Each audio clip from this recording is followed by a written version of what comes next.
Hello, I'm Claire Butler. I'm a palliative care physician and also a clinical professor at the University of Kent. In this video, I'd like to talk to you about sustaining a hospice at home service. This is about money and about staff, the business end of the operation, and without money and a workforce, there is no hospice at home service. There is no single source of funding for hospice at home services, so in order to sustain your service into the future, you will need a portfolio of approaches. If you are a Commissioner of Health and Social Care Services, it's well worth knowing that hospice at home provides excellent care.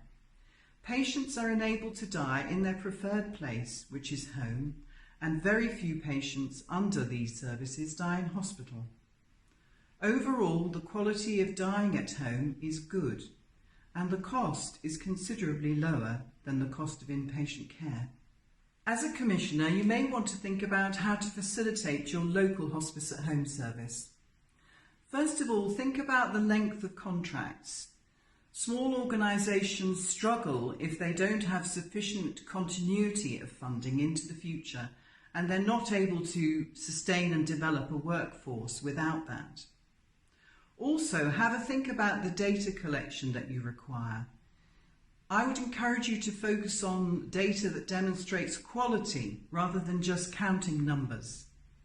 If you are a hospice at home service provider, you may well be part of a charity and have charitable funds at your disposal. Our research looks mainly at statutory funding, and we have a few ideas that might help you to secure more of that in the future. You need to have a seat at the table, to be in the room with other providers and with commissioners when funding decisions are made. Be proactive.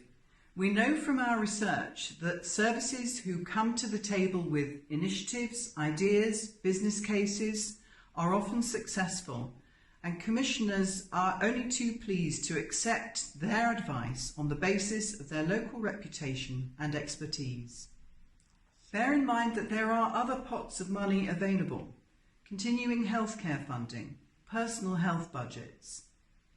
Our research also showed that there is value in considering partnerships with other organisations, not just hospice organisations, but other community providers.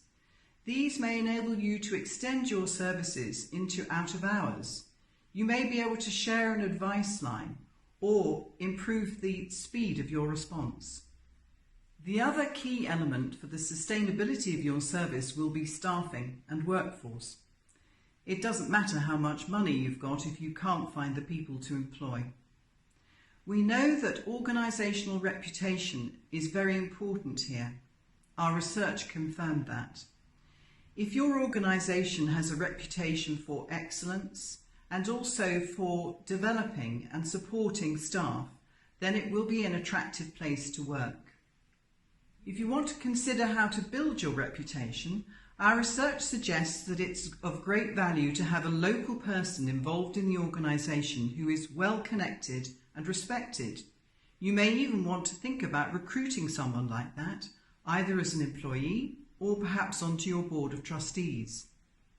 In summary, there is no single source of funding for hospice at home services, so you will need to develop a portfolio of different approaches. These will include partnerships with local commissioners and with other providers in your area, which you can afford to be imaginative about.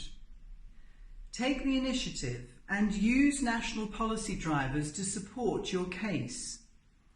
The reputation of your organisation for excellence and also for supporting and developing staff will make you an attractive employer and will also assist you when you seek funding. Thank you for watching this video.